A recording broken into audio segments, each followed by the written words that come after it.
ನಮಸ್ಕಾರ ಎಲ್ಲರಿಗೂ ಇನ್ನೊಂದು ದಿನದ ನ್ಯೂ ವ್ಲಾಗ್ಗೆ ಸ್ವಾಗತ.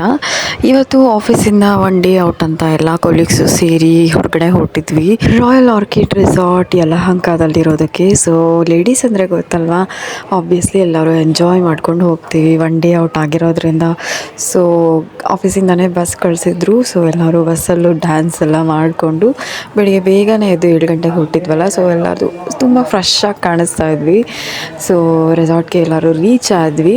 ಒಳಗಡೆ ವ್ಯೂ ಈ ಥರ ಇದೆ. ರೆಸಾರ್ಟ್ ತುಂಬಾ ಚೆನ್ನಾಗಿದೆ. ನಾವಂತೂ we had a very good experience. ನಮ್ಮನ್ನು ಈ ಥರ ವೆಲ್ಕಮ್ ಮಾಡಿದ್ರು. The very nice peoples. Entry ಆದರೆ ನಿಮ್ಗೆ ಈ ಥರ ಗೇಮ್ಸ್ಗಳು ಮತ್ತು ಯಾವ ಪ್ಲೇ ಏರಿಯಾಗೆ ಎಲ್ಲೆಲ್ಲಿ ಹೋಗಬೇಕು ಅದರದ್ದೆಲ್ಲ ಗೈಡ್ಸ್ ಎಲ್ಲ ತುಂಬ ಚೆನ್ನಾಗಿದೆ. ಆ್ಯಂಡ್ ಡಿನ್ನರ್ಗೆ ಅಥವಾ ಲಂಚ್ಗೆ ಫುಡ್ ಕೋರ್ಟ್ ಎಲ್ಲ ತುಂಬ ಚೆನ್ನಾಗಿದೆ. ಸೊ ನಮ್ಮನ್ನು ಈ ಥರ ವೆಲ್ಕಮ್ ಮಾಡಿದ್ರು. ಬೆಳಿಗ್ಗೆ ಹೋದ ತಕ್ಷಣ ಫಸ್ಟು ನಮಗೆ ಬ್ರೇಕ್ಫಾಸ್ಟ್ ಇತ್ತು. ಸೊ ಆಬ್ವಿಯಸ್ಲಿ ಬ್ರೇಕ್ಫಾಸ್ಟಲ್ಲಿ ಎಲ್ಲ ಥರದ ಬಫೆ ಇತ್ತು. So I had this much. Breakfast ಆದಮೇಲೆ ಕಾಫಿ ಇಲ್ಲಾಂದರೆ ಹೇಗೆ ಅಲ್ವಾ. ಸೊ ಅವರು ಆ್ಯಕ್ಚುಲಿ ನಮಗೆ ಅವತ್ತಿನ ಹೋಸ್ಟ್ ಆಗಿದ್ದವರು ಅವ್ರು ಆಲ್ರೆಡಿ ಬ್ರೇಕ್ಫಾಸ್ಟ್ ಲೇಟ್ ಆಗಿದೆ ಅಂತ ಎಲ್ಲರನ್ನೂ ಕರೀತಾಯಿದ್ರು. ಸೊ ಹೋದ ತಕ್ಷಣ ಈ ಥರ ನಮಗೆ ಒಂದು ಗುಡ್ ವೈಬ್ ಇರೋವಂಥ ಸಾಂಗ್ ಹಾಕಿ ಡ್ಯಾನ್ಸ್ ಮಾಡಿಸಿ ನಮ್ಮ ಡೈರೆಕ್ಟರ್ಸ್ ಎಲ್ಲ ಮಾತಾಡಿದ್ರು. ಆ್ಯಂಡ್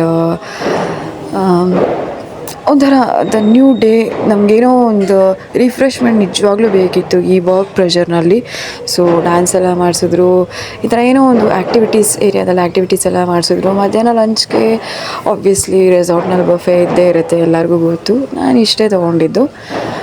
ನಾನು ತುಂಬ ಇಷ್ಟಪಟ್ಟು ಆ್ಯಕ್ಚುಲಿ ಸೂಪ್ನ ಕುಡಿದೆ. ವೆಜ್ ಸೂಪ್ ತುಂಬ ಚೆನ್ನಾಗಿತ್ತು. ಎಲ್ಲ ಆದಮೇಲೆ ಡೆಸರ್ಟ್ಸ್, ಐಸ್ ಕ್ರೀಮು, ಜಾಮೂನ್ ಬೇತ್ರ ರಬಡಿ ಇತ್ತು ಅದು. ಆ್ಯಂಡ್ ಪೋಸ್ಟ್ ಲಂಚ್ನಲ್ಲಿ ಈ ಥರ ಫ್ಯಾಷನ್ ಶೋ ಇತ್ತು ಆ್ಯಂಡ್ ಮ್ಯಾಜಿಕ್ ಶೋ ಇತ್ತು. We enjoyed lot. ಇದೆಲ್ಲ ಆದಮೇಲೆ again evening samosa and kachori, coffee ಜೊತೆಗೆ ನಾನು ಈ ಥರ ಎಂಜಾಯ್ ಮಾಡ್ಕೊಂಡು ತಿಂತಾಯಿದ್ದೆ. ಆ್ಯಂಡ್ ಎಲ್ಲರಿಗೂ ಈ ಥರ ಒಂದು ಫೋಟೋಸ್ ಕೊಟ್ಟರು. ತುಂಬ ಚೆನ್ನಾಗಿತ್ತು. ಆಬ್ವಿಯಸ್ಲಿ ಎಲ್ಲರೂ ಎಂಡ್ ಆಫ್ ದ ಡೇ ಅಂತ ಒಂದು ಲಾಸ್ಟಲ್ಲಿ ಒಂದು ರೀಲ್ ಮಾಡಿ ಮನೆ ಕಡೆ ಹೊರಟ್ರೆ ಈ ಥರ ಹೆಬ್ಬಾಳ ಹತ್ರ ಸಿಕ್ಕಾಪಟ್ಟೆ ಅಂದರೆ ಹೆವಿ ಜಾಮ್ ಇತ್ತು. ಸೊ ಇದ್ರ ಜೊತೆ ಮಳೆ ಬೇರೆ. ಸೊ ಫೈನಲಿ ನಾವು ಮನೆ ಕಡೆ ಬಂದಾಗ ನಿಯರ್ಲಿ 8 o'clock ಆಗಿತ್ತು. ಸೊ ಇದಾಗಿತ್ತು ನಮ್ಮ ಈ ದಿನದ ಎಂಜಾಯ್ಮೆಂಟ್ ಡೇ. ಇದೇ ಥರ ನಾಳೆ ಇನ್ನೊಂದು ವ್ಲಾಗಲ್ಲಿ ಸಿಗ್ತೀನಿ. ಅಲ್ಲಿವರೆಗೂ ಸಿ ಯು, ಟೇಕ್ ಕೇರ್.